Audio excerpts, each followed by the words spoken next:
Hello friends, welcome to my channel excellent coaching. Last time हम लोग learning styles discuss कर रहे थे और आज लिटरेचर सर्वे से स्टार्ट करेंगे।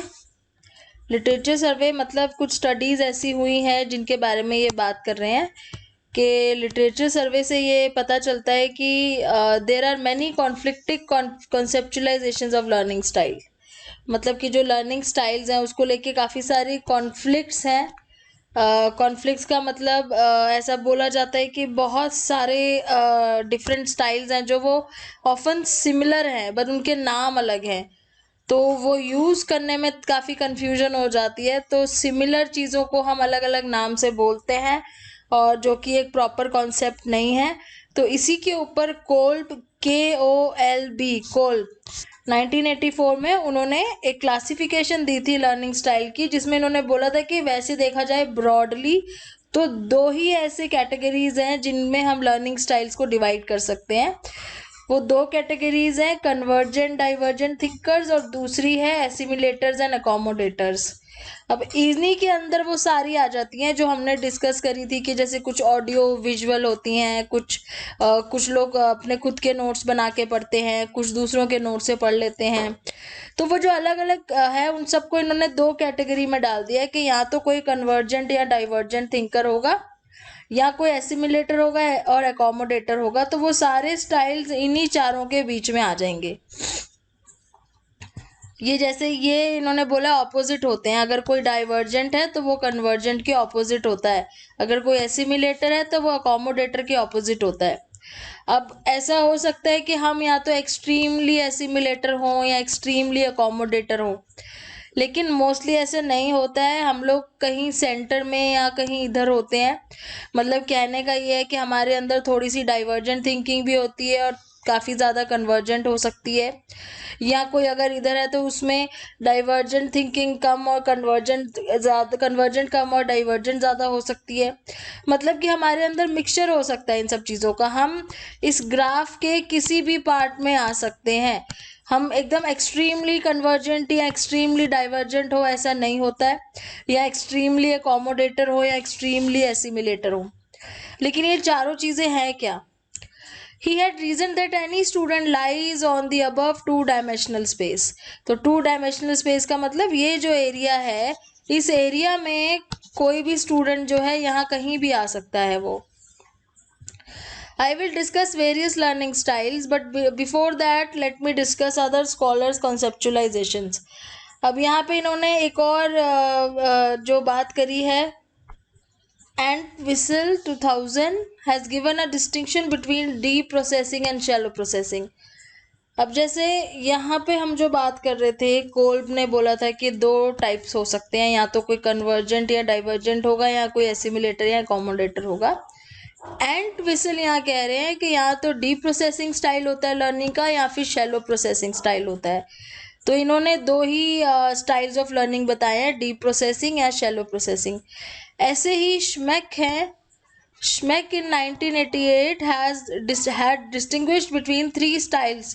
इन्होंने बोला कि थ्री स्टाइल्स ऑफ डायमेंशंस हैं, डीप, शैलो एंड इलेबोरेट। और इनके अकॉर्डिंग अब तीन हो गए हैं, डीप, शैलो एंड इलेबोरेट।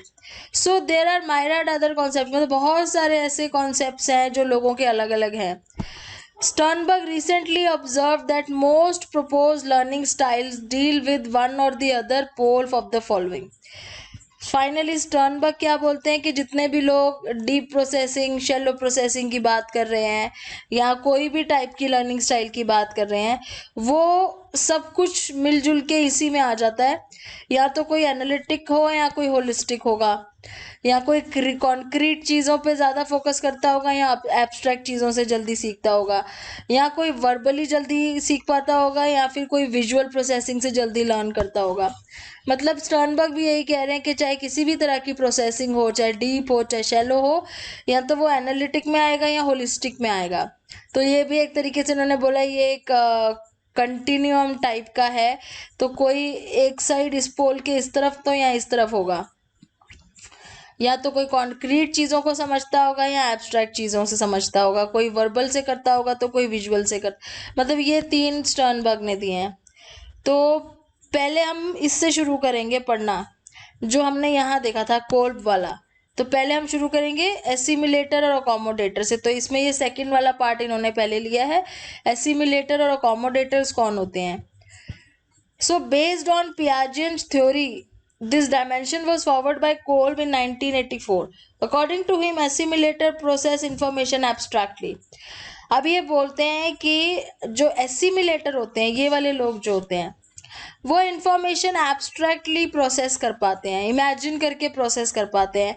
अगर आप उनको बताओगे कि प्लैनेट्स होते हैं यूनिवर्स में, वो ऐसे वो रोटेट करते हैं, वो सब होता है, तो वो इमेजिन कर लेंगे बहुत अच्छे से और वो उसको समझ जाएंगे, एब्स्ट्रैक्टली समझ जाएंगे। एकोमोडेटर कैन परसीव इंफॉर्मेशन कॉन्क्रीटली। एकोमोडेटर को सामने दिखाना पड़ेगा आपको करके। एकोमोडेटर को आप इमेजिन करने के लिए नहीं बोल सकते, आप उसको मॉडल बनाना पड़ेगा, 3D मॉडल यूनिवर्स का बनाना पड़ेगा। ये सन होता है, उसके आसपास ऐसे आपको छोटे छोटे बॉल्स लगा के उसको समझाना पड़ेगा कि इस तरीके से यूनिवर्स में चीज़ें रोटेट करती हैं। तो कॉन्क्रीटली समझेगा, वो चीज़ों को सामने देख के समझेगा। तो एसिमिलेटर मतलब जो एब्स्ट्रैक्टली थोड़ा सा इमेजिन करके समझ जाता है, और एकोमोडेटर मतलब जो कॉन्क्रीटली सामने कोई चीज देखता है तभी उसको समझ में आती है। And one more thing they are saying is other dimensions proposed by various scholars like abstract, concrete, active, reflective are similar.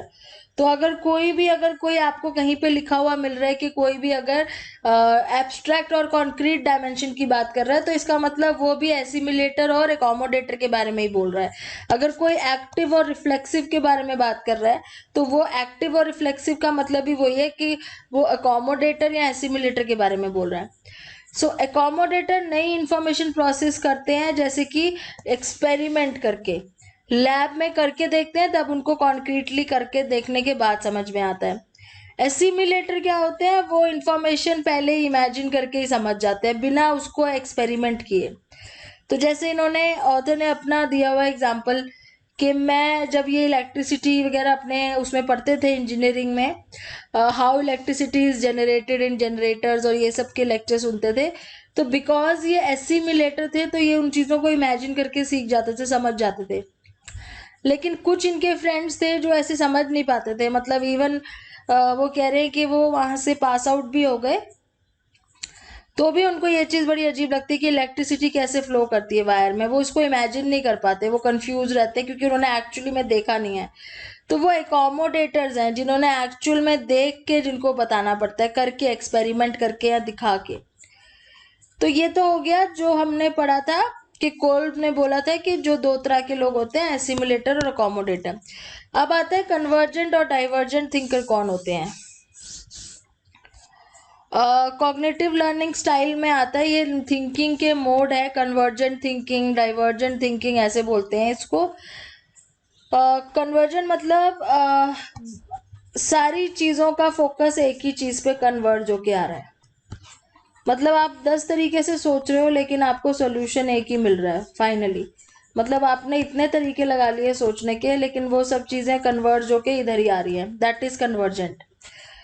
तो tendency to focus on a unique solution, जब हम किसी भी तरीके से सोच लें लेकिन हमारा फोकस उस यूनिक सॉल्यूशन पे ही रहता है, उसको बोलते हैं कन्वर्जेंट थिंकिंग।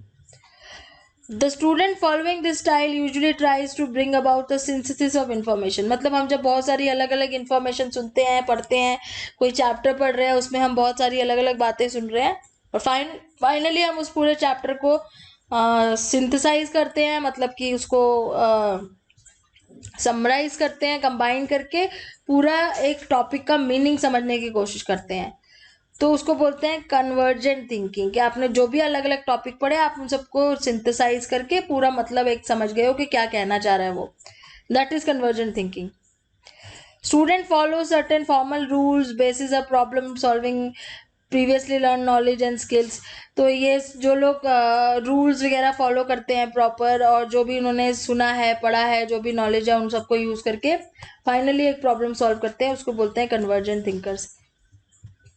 डाइवर्जेंट थिंकर्स उल्टा हो गया, डाइवर्जेंट होता है एक पर्टिकुलर प्रॉब्लम के आप 10 तरीके से सॉल्यूशन ढूंढ पा रहे हो बाहर की तरफ, अब बाहर की तरफ एरो आएगा इसमें, क्योंकि अलग अलग डायरेक्शन में सोच रहे हैं, दिस इज डाइवर्जेंट थिंकिंग। उसमें एरो अंदर की तरफ थे, क्योंकि वो सारा जितना भी वो अलग अलग सोच के सब कुछ एक ही सॉल्यूशन पे पहुंच रहा है। डाइवर्जेंट में वो अलग अलग सॉल्यूशंस ढूंढ रहे हैं। So the divergent thinker produces variety of novel ideas, जो कि क्रिएटिव भी होते हैं, वो डाइवर्जेंट थिंकर्स होते हैं। वो पुराने कन्वेंशनल तरीके की बजाय नए तरीके सोचते हैं प्रॉब्लम को सॉल्व करने के। They prefer and perform better at open ended question. अच्छा, ये एक अच्छा इन्होंने एग्जांपल दिया है समझाने के लिए।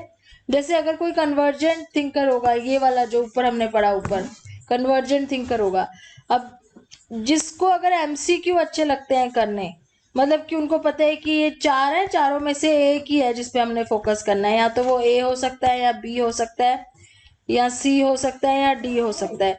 अगर कोई पर्सन कन्वर्जेंट थिंकर है तो वो उसको ये एमसीक्यू ज्यादा बेटर लगेंगे करने। क्यों? क्योंकि उनको पता है कि वो चारों चीजें सोचेंगे, चारों ऑप्शन देखेंगे, लेकिन फाइनली उनको एक ही ऑप्शन पे फोकस करना है जो आंसर है। डाइवर्जेंट थिंकर एमसीक्यूज पसंद नहीं करते। डाइवर्जेंट थिंकर ना ओपन एंडेड क्वेश्चन पसंद करते हैं। ओपन एंडेड मतलब आपसे एक ऐसे राइटिंग का क्वेश्चन दे दिया, या आपको कुछ डिस्क्राइब करने का क्वेश्चन दे दिया। क्योंकि कन्वर्जेंट थिंकर क्या है, जब वो डिस्क्राइब करेगा तो उसमें वो अपने नए नए आइडियाज डाल पाएगा। सॉरी, डाइवर्जेंट थिंकर जो होगा, कन्वर्जेंट तो एमसीक्यू पसंद करेगा क्योंकि उसको सब कुछ फाइनली एक ही सॉल्यूशन पे आना होता है। लेकिन डाइवर्जेंट थिंकर को बहुत सारे सॉल्यूशंस सोचने अच्छे लगते हैं, तो वो ओपन एंडेड क्वेश्चन ज्यादा प्रेफर करेगा जिसमें वो अपने सारे आइडियाज डाल सके। The concept of divergence and convergence is borrowed from Guilford, who introduced the concept in 1946. तो ये कॉन्सेप्ट जो था डाइवर्जेंट और कन्वर्जेंट वाला, ये गिलफर्ड से लिया हुआ है। और इन्होंने बोला है कि जब टीचर किसी बच्चे की आईक्यू मेजर करता है, आईक्यू में क्या होता है, जैसे कुछ क्वेश्चंस होते हैं उन सबका एक ही आंसर होता है, तो वो उसकी कन्वर्जेंट थिंकिंग कर रहा है चेक। लेकिन अगर कोई टीचर डाइवर्जेंट थिंकिंग चेक करना चाहता है तो उसको क्रिएटिविटी चेक करनी पड़ेगी। Okay, next comes reflection and impulsivity. This dimension was first identified by psychologist Jerome Kagan in 1958. Reflection or reflectivity is the tendency to consider and deliberate over alternate solutions to a problem. Again, जैसे हम creativity की बात कर रहे थे, reflectivity भी वही है कि हम अलग अलग solution सोच पाएं किसी problem के। Impulsive learner is spontaneous and has a tendency to respond without much deliberation. अब इन दोनों में फर्क क्या है? जो रिफ्लेक्टिव पर्सन होगा वो थोड़ा सोचेगा, नए नए आइडियाज लगाएगा, थोड़ा टाइम लगाएगा प्रॉब्लम सॉल्व करने में। जो इम्पल्सिविटी या इम्पल्सिव होगा वो सडनली उसको जो समझ में आएगा वो उसका जवाब दे देगा, क्योंकि वो इम्पल्सिव है, बहुत ज़्यादा बिना सोचे बोलता है। As a result, the reflective student takes more time but comes out with the correct answer. अब क्लास में जो रिफ्लेक्टिव स्टूडेंट्स होते हैं, जो टाइम ज़्यादा लेते हैं आंसर करने में, लेकिन वो सोच के हर तरीके से और फिर सही आंसर देते हैं। इम्पल्सिव स्टूडेंट क्या होते हैं? वो जल्दी से आंसर देते हैं और वो गलत आंसर दे देते हैं। This dimension is similar to sensory intuitive style. इसी को दूसरे नाम से भी बोला जा सकता है, sensory intuitive style. So sensory and वाले जो होते हैं, they prefer to rely on evidence of their senses, जो सोच के, देख के, समझ के करते हैं।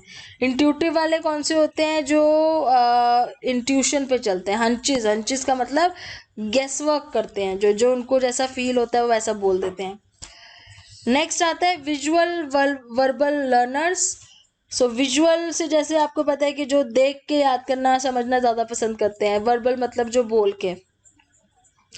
Understand and memorise information receive through visual mode. अब जिनको देख के चीज़ें ज़्यादा समझ में आती हैं वो विजुअल हो गए, जिनको सुन के ज़्यादा समझ में आती हैं वो वर्बल हो गए। विजुअल लर्नर समझते हैं, याद करते हैं इन्फॉर्मेशन, क्योंकि उनको डायग्राम्स के थ्रू पसंद होता है, जल्दी याद हो जाता है। अब जैसे अगर आपको ये पॉइंट्स नहीं याद हो रहे हैं तो आपको वो डायग्राम वाला ज़रूर याद हो जाएगा जिसमें वो कन्वर्जेंट और डाइवर्जेंट, एसिमिलेटर, अकोमोडेटर की बात कर रहा है, क्योंकि वो डायग्राम बना हुआ है। बाकी पॉइंट्स में डायग्राम नहीं है तो उन लोगों को जल्दी याद नहीं होंगे वो पॉइंट्स, क्योंकि वो विजुअल लर्नर है। वर्बल लर्नर्स कौन है? जो सिर्फ सुन के याद कर लेंगे, लेक्चर सुन के, डिस्कशन सुन के।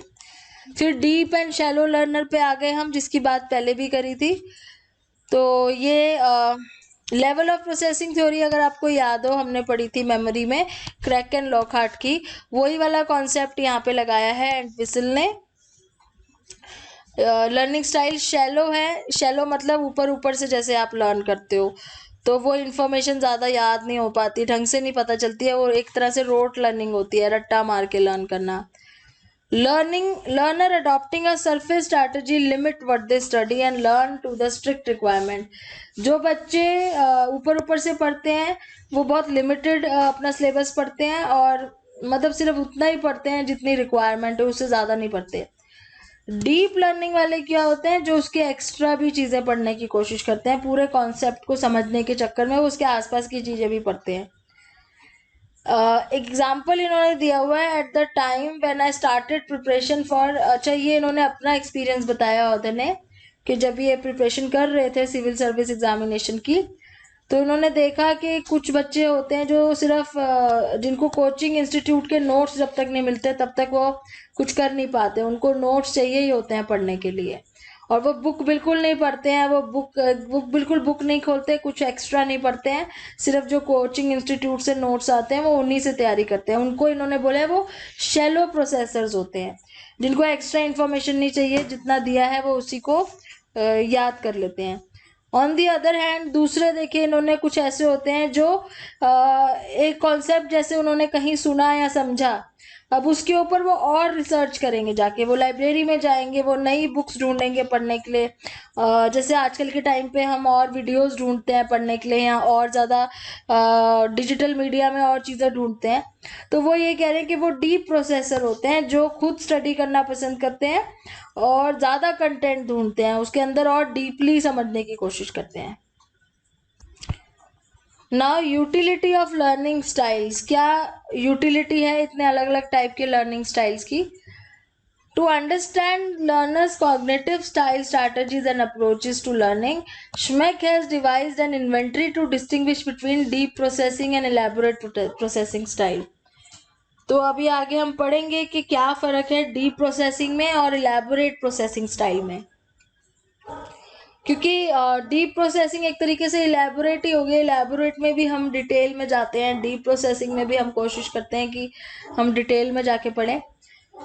Teaching learning environment, in any system there needs to be a fit between the subsystems. This system is no exception. So as to achieve a good fit between the two subsystems, teacher should understand the strategies, style, approaches the student prefer over alternative styles. अब यहाँ पे ये बोल रहे हैं जो teacher है उसको पता होना चाहिए कि उनके जो स्टूडेंट्स हैं उनको वो कौन कौन से लर्निंग स्टाइल्स यूज़ करके पढ़ा सकती है, ताकि अगर स्टूडेंट्स का अपना अलग अलग स्टाइल है तो वो अपने अपने तरीके से चीज़ों को सीख जाए। जैसे इन्होंने एग्जांपल दिया है, accommodators need to be taught by practicals and experiment.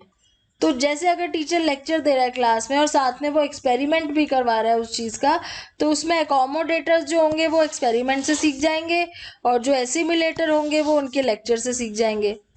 ऐसे ही होलिस्ट hypothesize led strategy may result in smart answers but may be wrong all the time. The serialist learner is meticulous but slow. Teacher needs to adjust her teaching speed to both. तो speed, teaching speed की बात हो रही है यहाँ पे। Teaching speed में ये बोल रहे हैं कि जैसे कई बार टीचर्स हाइपोथाइज करके समझाते हैं कोई चीज़, कोई एग्जांपल देके समझाते, जैसे हम बोलते हैं ना सपोज आप एज्यूम कर लो कि ऐसा हुआ है, तो हाइपोथेसिस का यूज़ करके समझाते हैं। तो कुछ बच्चे तो समझ जाते हैं, लेकिन कुछ होते हैं जो सीरियलिस्ट लर्नर होते हैं जिनको प्रॉपर डेटा चाहिए होता है समझने के लिए, तो उनको टाइम लगता है समझने में। जैसे अगर कोई टीचर आपको मल्टीप्लिकेशन का कॉन्सेप्ट समझा रही है और वो एग्जांपल दे रही है कि for example we will multiply x into y, तो उसका आंसर xy आएगा। तो जो होलिस्ट में आएंगे, जो लोग एक इमेजिन, जो लोग अज्यूम करके सीख जाते हैं चीज़ें, जिनको समझ में आ जाता है कि हम x क्यों लेते हैं, तो वो तो सीख जाएंगे। लेकिन जो सीरियलिस्ट लर्नर हैं जिनको प्रॉपर डेटा चाहिए, डेटा बताना पड़ेगा कि x की वैल्यू इतनी है, y की वैल्यू इतनी है। अगर हम x और y को मल्टीप्लाई करेंगे तो x into y is equal to 2 into 4 is equal to 8। तो जो सीरियलिस्ट लर्नर है वो इस तरीके से सीखेंगे प्रॉपर डेटा के साथ। तो टीचर को अपना जो नीड है, टीचर बच्चों का नीड है, उसके हिसाब से अपने आप को एडजस्ट करना है। Then visual learner can better taught with the help of graph. तो अगर अपने टीचिंग में साथ साथ ग्राफ्स का यूज़ करा जाए, प्रेजेंटेशन का, पीपीटी का, जैसे कि आजकल बहुत एनकरेज किया जाता है ये सब चीज़ें, तो वो विजुअल लर्नर्स के लिए अच्छा हो जाता है। प्लस साथ में आप बोल रहे हो तो वो वर्बल लर्नर्स के लिए हो जाएगा। डीप लर्निंग कैसे एनकरेज कर सकते हैं, जैसे हम उनको सोर्सेज बता सकते हैं, आप और बुक से ढूंढो, कोई एक टॉपिक दे दिया इसके बारे में पता करके आओ, तो उनको हेल्प करो, मोटिवेट करो, such as varied sources of study and teaching through varied similar. So learning styles have been linked to motivation. According to Entwistle 2000, learning styles are a combination of intention और motivation and processes. तो एक तो motivation बहुत ज़रूरी है, plus उसमें आप कौन सा प्रोसेस यूज़ कर रहे हो, teaching process. The teacher benefits from the understanding the students proceeds as well as motivators. Students are self-regulated when the material taught conforms to their style. तो टीचर जब बच्चे को समझ में आ जाता है तो टीचर को तभी फायदा है ना, जब उसको पढ़ाने से, उसके एफर्ट लगाने से किसी को समझ में आ जाए। और दूसरी चीज़ ये है कि बच्चे को तभी समझ में आएगा जब आप उनके पर्टिकुलर स्टाइल को कंफर्म करोगे, यानी कि डीप प्रोसेसिंग है तो डीप प्रोसेसिंग करवाओ, शैलो प्रोसेसर है तो उस टाइप से शैलो प्रोसेसिंग के लिए अवेलेबल करो, विजुअल है तो विजुअल होना चाहिए, वर्बल है तो वर्बल, या फिर कॉम्बिनेशन यूज़ करो, क्योंकि आपको पता है कि जो ग्रुप बैठा है पढ़ने के लिए उसमें अलग अलग लोग कंबाइंड हैं जिनके अलग अलग स्टाइल्स हैं। तो नेक्स्ट वीडियो में हम करेंगे रिटार्डेड स्टूडेंट्स और उनके training methods. Thanks for watching.